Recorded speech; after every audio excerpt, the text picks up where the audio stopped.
तो नमस्कार दोस्तों, मैं त्रिभुवन चौहान हूँ और लोकार्पण आज एक बार फिर से UKSSC के सामने है। UKSSC जो आयोग है, बीच में इसमें बहुत सारी चीजें हुई है। अनियमितताओं की माने तो अलग अलग तरीके से बहुत सारी चीजें हुई हैं। आज यहाँ पर आए हम फिर से और छात्र यहाँ पर किसी भी तरह से चुप होने वाले नहीं है। देखिएगा, ये यहाँ पर जो अब सचिव बने हैं रावत जी, उनका इन्होंने पोस्टर लगाया है और कहते हैं कि इनका पोस्टर आज फूंका जाएगा, इनका पुतला ये फूंकने वाले हैं। और क्यों ये तमाम जनता यहाँ पर है, यहाँ पर मैं आपको बता दूं 3 अलग अलग डिपार्टमेंट के बच्चे हैं। स्टेनो के हैं, कनिष्ठ सहायक के हैं और LT वाले हैं। तो LT वाले भी छात्र हैं जो परेशान हैं, स्टेनो वाले छात्र हैं वो परेशान हैं, और एक और जो कनिष्ठ सहायक वाले बच्चे हैं वो परेशान हैं, क्योंकि अभी तक ज्वाइनिंग कभी किसी को नहीं मिली है।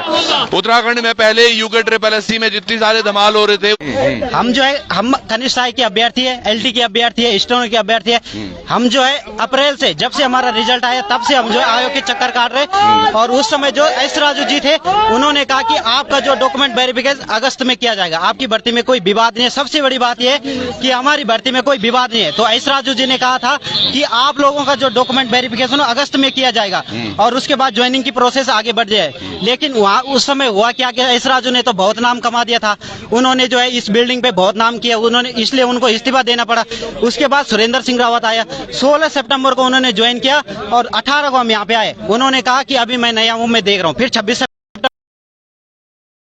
हम निरीक्षण कर रहे हैं, जो आंतरिक उनका निरीक्षण होता है। उसके बाद उन्होंने कहा कि हमने आपकी भर्ती पे जो है कर लिया है और कुछ आगे करना है।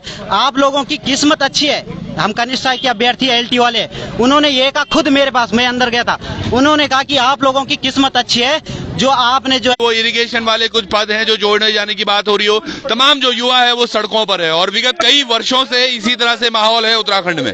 क्या कुछ चीजें हो रही हैं। एक नई सरकार गठित हुई थी, उसके बाद सुनने में आया था कि चीजें वाकई बहुत अच्छी हुई। बीच में चाहे संतोष बडोनी हो या एस राजू, जो कि यहाँ पर लगातार हमारी बातें होती रहती थी। वीडियो में जो भर्ती मामले में घोटाला हुआ था उस पर बात हुई। 5 अलग अलग पेपरों को कैंसिल करने की बात हुई। अभी भाई ने भी बताया कि उसमें कोई दिक्कत इन्हें पहले ही नहीं थी, तो फिर इन्हें दिक्कत कहां से हुई। तो सर उसके बाद जो है नए सचिव से हम मिले, उन्होंने कहा कि जब हम जाते, उन्होंने कहा कि आपकी भर्ती में कोई दिक्कत चीज से अनुमान लगा सकते ना, अगर कोई दिक्कत। आप कहाँ से हो भाई? मैं तो सर धनोल्टी से हूँ, टेरी गढ़वाल से हूँ। 4 महीने से आयोग के काट रहा हूँ। ये जो कह रहे कि आज कल, पिछली बार जो है SS रावत जी ने कहा कि हम जो है कर देंगे, आपका जो है जल्दी कर देंगे। लेकिन उसके बाद पता नहीं क्या हो जाता। कल उनका जो एक नोट्स आता कि भाई इन भर्तियों को रद्द किया जाता, या फिर शासन पे उन्होंने छोड़ दे कि आप रद्द करो, या फिर आप जो है डिसीजन।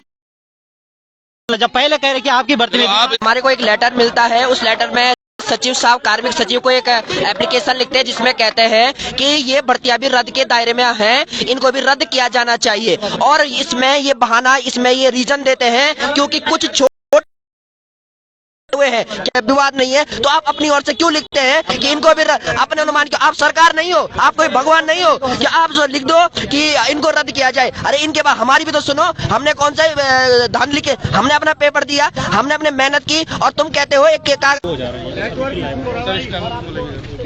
तो यहाँ पर स्टेनो वाले भी बच्चे हैं, जरा इनसे भी बात ले लेते हैं क्योंकि यहाँ पर इंटरनेट बहुत अच्छा नहीं चल रहा है। जी मेरे भाई। जी हम स्टेनो वाले हैं, आशुलिपि स्टेनो वाले। तो हमारे लिए भी जो संवाद में लिखा गया था, सचिव जी ने लिखा था कि किसी जिले से आनुपातिक रूप से ज्यादा बच्चे सेलेक्ट हुए हैं। तो ये निराधार है बिल्कुल भी कि बच्चे तैयारी करने के लिए मैदानी क्षेत्रों में आते हैं पहाड़ों से। तो यहाँ पे जो हमारा स्टेनो वाले बच्चे हैं, पहाड़ में बच्चे स्टेनो को जानते भी तक नहीं अभी तक। तो बच्चे सारे यहाँ पे हल्द्वानी, देहरादून या इधर ठाकुर द्वारा इस साइड ही बच्चे तैयारी करते हैं स्टेनो की। तो बच्चे स्वाभाविक रूप से कि इन्हीं क्षेत्रों से ज्यादा निकलेंगे।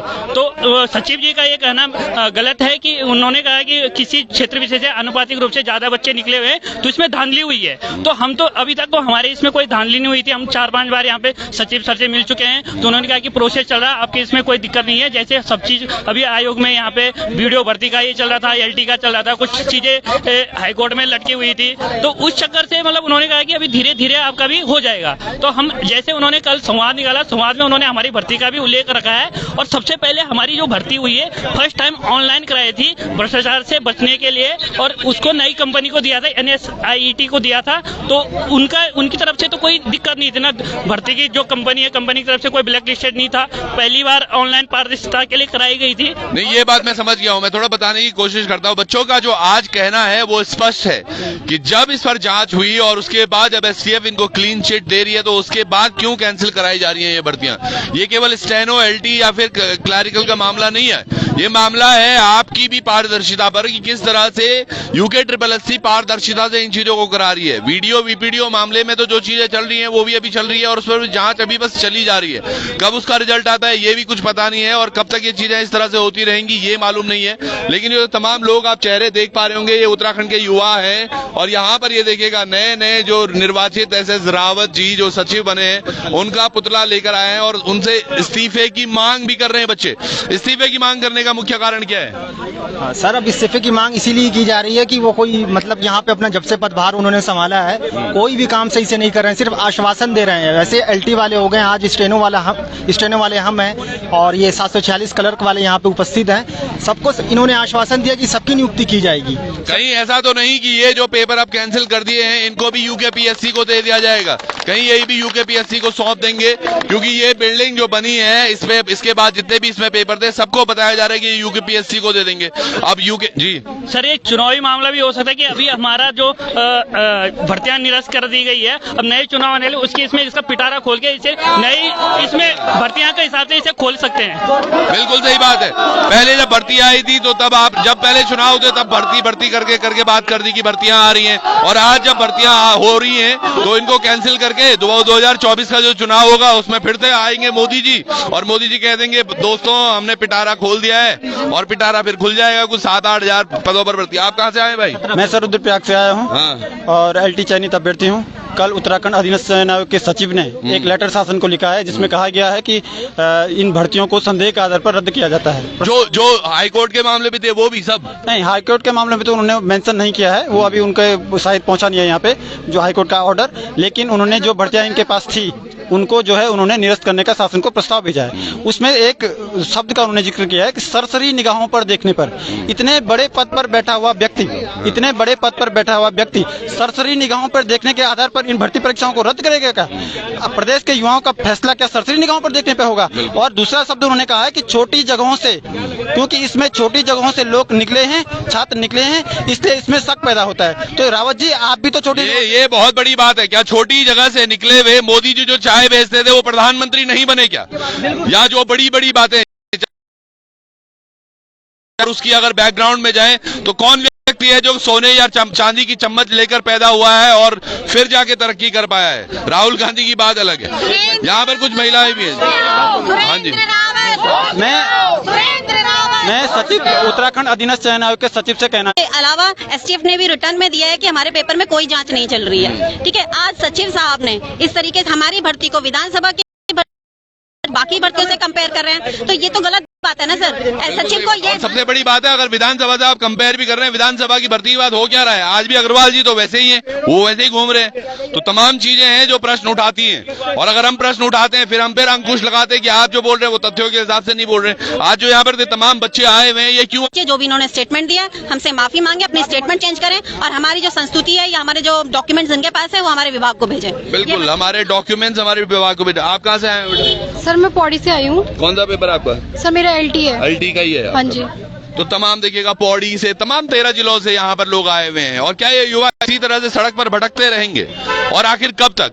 पिछले 1 वर्ष से ये तमाम लोग इसी तरह से हम देखते हुए आ रहे हैं इनको। चुनाव से पहले की बातें थी। जी मेरे भाई। जी मैं सचिव साहब की कुछ बातों को कोट करना चाहता हूँ। सचिव साहब ने कहा कि छोटी जगह से कुछ लोग, बहुत सारे छोटे एरिया से लोग सिलेक्टेड हैं। मैं सचिव छोटी सोच का परिचायक है, और ये एक और चीज शो करता है कि अपनी जिम्मेदारी से हटो। जिम्मेदारी लेने की आदत हमारे अधिकारियों को नहीं है। क्यों हमारी गवर्नमेंट सब जगह प्राइवेटाइजेशन कर रही है? क्योंकि हमारे अधिकारी जो है मेहनत से काम नहीं करना करने में कि कौन क्या है, कौन कैसे है, कैसे करके भर्ती में कोई पैच है तो नहीं है, लेकिन ये सबसे आसान तरीका है कि अपनी जिम्मेदारी से बचो, निरस्त कर दो। वही तो किया है इन्होंने, जिम्मेदारियों से बचते हुए UKSSC में जब बीडीओ धांधली की बात हुई, सबसे पहले एस राजू जो यहाँ के अध्यक्ष थे उनको इस्तीफा दे दिया। कर्ता से रख रहे, तो मैं आपके चैनल के माध्यम से यह कहना चाहता हूं सरकार से भी, और यहाँ पर बैठे जो तमाम अधिकारी है, स्पेशली जो नए अध्यक्ष भी बने हैं और सचिव जो हमारे वर्तमान में थे पिछले 1-1.5 महीने से जो यहाँ पर बैठे हुए हैं, तो सरकार से ये मांग करता हूं जो यहाँ पर जो सचिव है वर्तमान में, उनकी पहले मानसिक स्थिति चेक कराइए आप। सुनने में ये आता है कि उनको कुछ पता नहीं इसके बारे में, लेकिन उनको ये पता है कि निरस्त करने का प्रस्ताव वहाँ पर भेज कौन सी, आप ये तो हमें समझ में नहीं आ रहा है कि किस आधार पर वो ये भर्ती कैंसिल करने की मांग कर रहे हैं। तो हम सरकार से यही सबसे पहले गुहार लगा रहे हैं, इनको सारा कोई मैं मेंटल मैं इसी बात पे आता हूँ। हमने बडोनी जी को कहा था कि बडोनी जी अगर कैंसिल कर रहे हैं तो कैसे कैंसिल कर रहे हैं, उन्होंने बोला भाई साहब एक पेपर कराने में हो सकते हो, और इसका दलील देते क्या विधानसभा की भर्तियां। अरे सर, विधानसभा भर्तियां तो बैकडोर एंट्री भी होती थी, कैलटी में ऐसा होता है क्या कभी?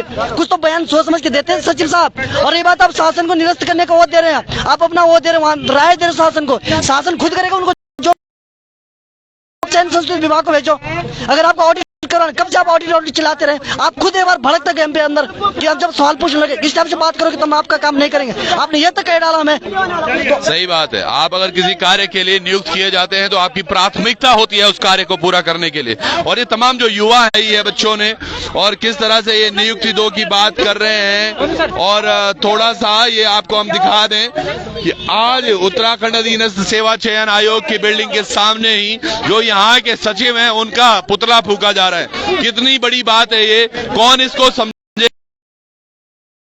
सकते हैं, या इन चीजों को किस तरह से आप रख सकते हैं कि एक व्यक्ति का उसके ऑफिस के सामने ही पुतला फूका जा रहा है, वो भी इस बात पर क्योंकि जो चयनित छात्र थे, जो चयन हो चुका था स्टेनो के, LT के